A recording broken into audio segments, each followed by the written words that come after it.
MLC కవితకు ఈ నెల 23 వరకు జ్యుడిషియల్ కస్టడీ విధించింది ఢిల్లీ రౌస్ అవెన్యూ కోర్టు. మొత్తం 14 రోజుల కస్టడీకి ఇవ్వాలని కోరింది సిబిఐ. అయితే 9 రోజుల జ్యుడిషియల్ కస్టడీకి ఇచ్చింది ట్రయల్ కోర్టు. దీంతో ఆమెను తిరిగి తీహార్ జైలుకు తరలిస్తున్నారు అధికారులు.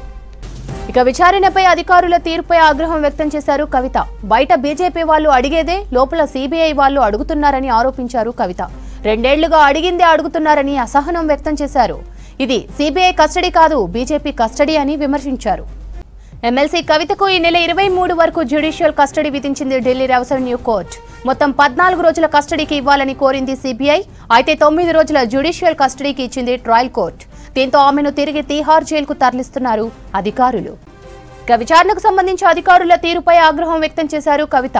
బయట బీజేపీ వాళ్ళు అడిగేదే లోపల సిబిఐ వాళ్ళు అడుగుతున్నారని ఆరోపించారు కవిత. 2 ఏళ్లుగా అడిగిందే అడుగుతున్నారని అసహనం వ్యక్తం చేశారు. ఇది సిబిఐ కస్టడీ కాదు, బీజేపీ కస్టడీ అని విమర్శించారు.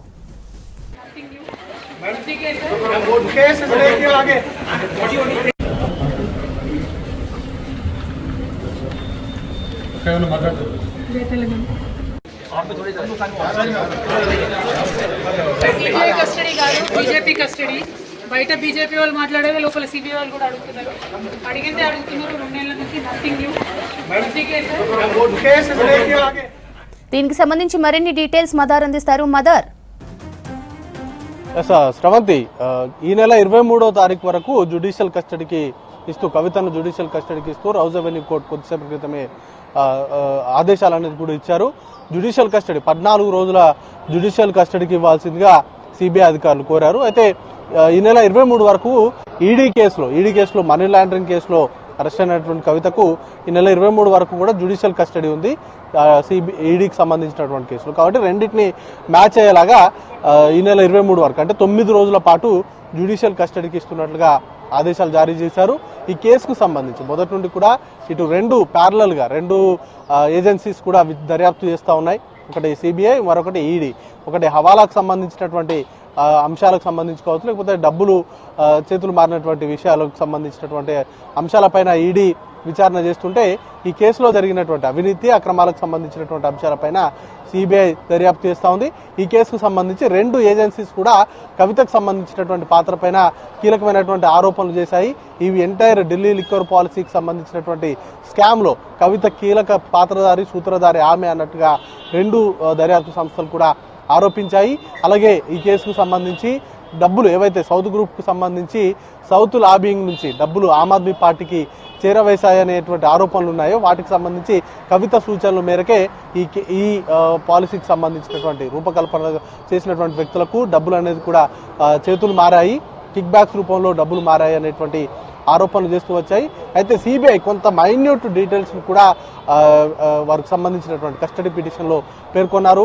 ఢిల్లీలో జరిగినటువంటి హోటల్స్ కి సంబంధించినటువంటి మీటింగ్స్ సంబంధించిన తేదీలతో సహా ఇటు సిబిఐ వారికి సంబంధించినటువంటి కస్టడీ పిటిషన్ లో పేర్కొన్నారు. గతంలో జరిగినటువంటి మనీ ట్రయల్ కి సంబంధించి కూడా ఎప్పుడెప్పుడు ఎవరెవరి దగ్గర నుంచి డబ్బులు ఎలా వెళ్ళాయి అనే దానిపైన కూడా కొంత డీటెయిల్డ్ ఇన్వెస్టిగేషన్ అనేది కూడా సిబిఐ చేసింది.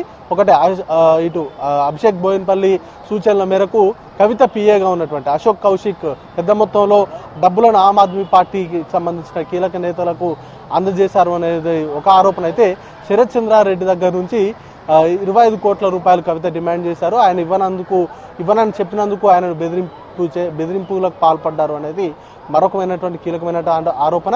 దాంతోపాటు శరత్ చంద్రారెడ్డికి సంబంధించినటువంటి కంపెనీల దగ్గర నుంచి సిఎస్ఆర్ నిధుల కింద కవిత జాగృతికి నిధులు వచ్చాయనేది మరొక ఆరోపణ. వీటితో పాటు ఎంటైర్ ఢిల్లీ లిక్కర్ పాలసీకి సంబంధించి ఇండో స్పిరిట్ లో బుచ్చిబాబు ఇచ్చినటువంటి స్టేట్మెంట్లకు సంబంధించి కవితకు సంబంధించి ప్రాక్సీగా అరుణ్ రామచంద్ర పిల్లై ఉన్నారు.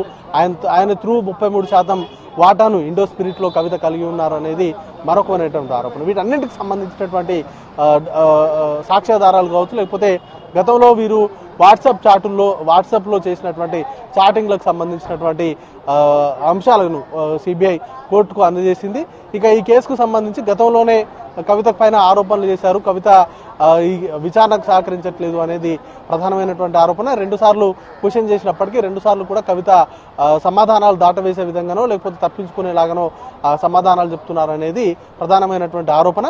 దాంతో భాగంగానే ఒక 5 రోజుల జ్యుడిషియల్ కస్టడీకి సిబిఐ కస్టడీకి ఇవ్వాల్సిందిగా మొన్న 12వ తారీఖున కోర్టును కోరారు. 2 రోజుల పాటు శని ఆదివారాలు విచారించేందుకు కోర్టు అనుమతితోటి సిబిఐ కస్టడీలోకి తీసుకుంది. ఈ రోజుతోటి కవితకు సంబంధించినటువంటి కస్టడీ ముగియడంతో కవితను కోర్టు ముందు ప్రొడ్యూస్ చేశారు. కోర్టు ముందు ప్రొడ్యూస్ చేసి జ్యుడిషియల్ కస్టడీకి పంపించాల్సిందిగా సిబిఐకి సంబంధించినటువంటి అధికారులు కోరారు. అయితే సిబిఐ కోరినటువంటి జ్యుడిషియల్ కస్టడీని కవిత తరపు న్యాయవాదులు వ్యతిరేకించారు. వారు అడగాల్సినవన్నీ అడిగారు. వారికి సంబంధించినటువంటి విచారణకు సంబంధించినటువంటి ప్రక్రియ ముగిసింది కాబట్టి జ్యుడిషియల్ కస్టడీకి ఇవ్వాల్సినటువంటి అవసరం లేదనేటువంటి వాదనలు వినిపించారు. అయినప్పటికీ కూడా ట్రయల్ కోర్టు కవితను జ్యుడిషియల్ కస్టడీకి అయితే ప్రస్తుతానికైతే ఇచ్చారు. కవితకు సంబంధించి బెయిల్ పిటిషన్ అనేది కూడా ప్రస్తుతానికైతే మూవ్ చేయలేదు. త్వరలోనే దీనికి సంబంధించి బెయిల్ పిటిషన్ అనేది కూడా సిబిఐకి సంబంధించి సిబిఐ అరెస్టుకు సంబంధించి బెయిల్ పిటిషన్ అనేది కూడా మూవ్ చేసేటువంటి అవకాశం ఉంది. ఇక రేపటి నుంచి ఈడీ కేసుకు సంబంధించిన రెగ్యులర్ బెయిల్కి సంబంధించిన వాదనలు అనేది కూడా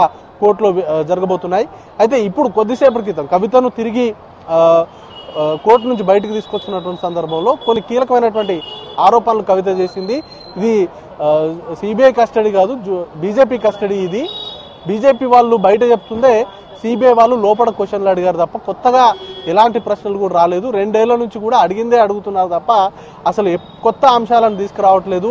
ఇది ఒక టోటల్ ఫర్జీ కేసు ఇది అంటూ కూడా కవిత ఆరోపణలు చేశారు. ఎంటైర్ బీజేపీకి సంబంధించినటువంటి నాయకుల కన్సర్న్లోనే ఇదంతా వ్యవహారం నడుస్తున్నట్లుగా ఆమె చేసినటువంటి ఆరోపణలు ఉన్నాయి.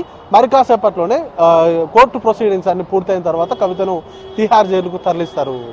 శ్రవంత్, సిబిఐ కస్టడీ కాదు, బీజేపీ కస్టడీ. బయట బీజేపీ వాళ్ళు మాట్లాడేది లోపల సిబిఐ వాళ్ళు కూడా అడుగుతున్నారు. అడిగితే అడుగుతున్నారు. 2 ఏళ్ల నుంచి నథింగ్ న్యూ.